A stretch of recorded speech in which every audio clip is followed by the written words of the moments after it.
السلام عليكم ورحمة الله وبركاته. معاك عمر مدكور من قناة مدكور تك، والنهاردة جايب لك حاجة مهمة جدا جدا جدا.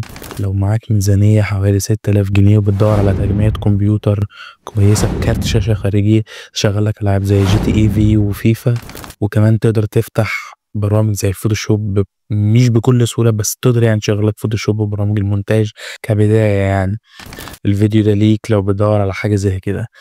بس قبل ما نبدأ ما تنساش تصلي على النبي عليه أفضل صلاة والسلام، وتحط لايك وتشترك في القناة وتفعل زر الجرس عشان يوصل لك كل جديد. يلا بينا نخش في تفاصيل الفيديو. أول حاجة معاك وهو المعالج، ده هيكون انتر كور i5 الجيل الرابع زي i5 4570 أو i5 4590. المعالج ده بيجيب 4 أنوية، وده بيخليه ممتاز لتشغيل الألعاب والاستخدامات اليومية بالسعر دوت، وبيشتغل على تردد أساسي 3.2 جيجا هرتز، وبيعلى لحد 3.6 جيجا هرتز في وضع التربو. والسعر بتاع المعالج ده بيتراوح من 1500 ل 1800 جنيه. ده بيعتبر صفقة حلوة جدا بالنسبة لأدائه. بص، أنا منصحش أبدا طبعا بمعالج زي دوت في بداية 2025 ونهاية 2024، بس للأسف بالنسبة للأوضاع الاقتصادية لمعظم الناس، الأوضاع الاقتصادية للبلد، ده ممكن يكون حاجة كويسة إن أنت تبدأ بيها في عالم البي سي. بس لكن أنا لو أنصح، لأ، أنا أنصح طبعا ما تقلش عن i5 جيل 11 أو i5 جيل 12، خصوصا إن الأسعار دلوقتي يعني أنت ممكن تجمع تجميع برضو كده في الحنين، برضو مثلا 15 18 20، برضو ممكن أقل من كده شوية، بس يعني صعب جدا أساسا إن احنا نعمل تجميع زي كده بسعر 6000 جنيه. أنا النهاردة أعمل لك معجزة، دورت في كل المواقع عشان أقدر أعمل لك تجميع زي ديت. تاني حاجة معانا المذر بورد. المذر بورد اللي معانا هي من جيجا بايت أو أسوس H81MK أو H81MS2BT، ودي بتدعم رامات DDR3 وسهلة التركيب، وبتدعم لحد 16 جيجا. كمان فيها منافذ USB 3.0 وسعرها حوالي 800 ل 1000 جنيه. البورد دي هتقدر تشغل لنا المعالج بتاعنا بكل سهولة. عشان تضمن تشغيل الألعاب والبرامج بشكل جيد ومريح، هنستخدم رامات 8 جيجا DDR3 بسرعة 1600 ميجا هرتز. يفضل يكون من شركات زي جينكستون أو كورسير عشان تضمن الكفاءة. وأنا منصحش طبعا زي ما قلت في فيديو قبل كده إن احنا نبدأ ب 8 جيجا رامات، بس يعني الأفضل إن أنت تجيب 16 جيجا رامات لو الميزانية تسمح معاك. لو ما تسمحش خلاص، بس حط في اعتبارك إن أنت هتجيب 8 جيجا رامات مع ال8 دول عشان تقدر تشغل الويندوز، تقدر تشغل تابات كتير في كروم، تقدر لو عايز مثلا تعمل مونتاج او فوتوشوب يعني على الخفيف، او برضو اللعب.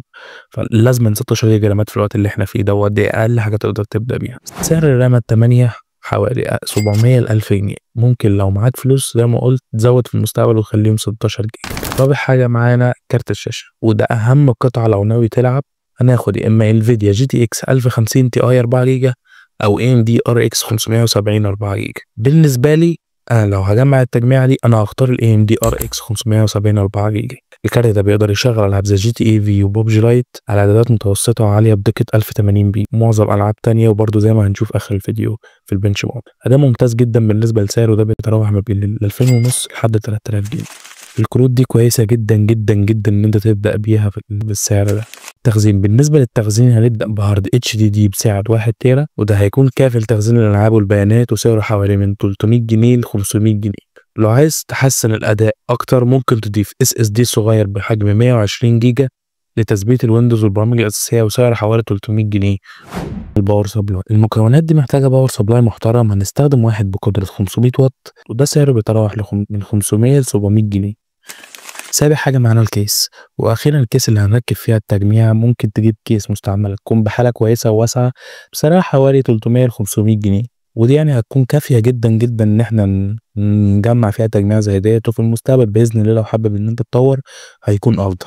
كده إجمالي تكلفة التجميع بيتراوح ما بين 5800 جنيه ل 6200 جنيه. طبعا أنا أسعار ممكن تختلف على حسب المكان وحالة القطع، لكن دي تعتبر أفضل تجميع في الفئة السعرية دي. أسيبكم مع البنش مارك. What we do here is go back.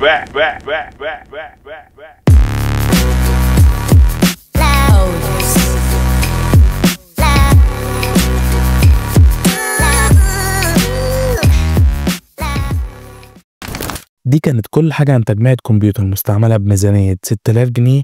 لو معاك أي استفسار لو عندك اقتراحات لتجميعات تانية ما تترددش تكتب لي في التعليقات. متنساش تعمل لايك وتشترك في القناة وتفعل زر الجرس عشان تشوف فيديوهات أكتر. كان معاكم عمر مدكور، أشوفكم الفيديو الجاي.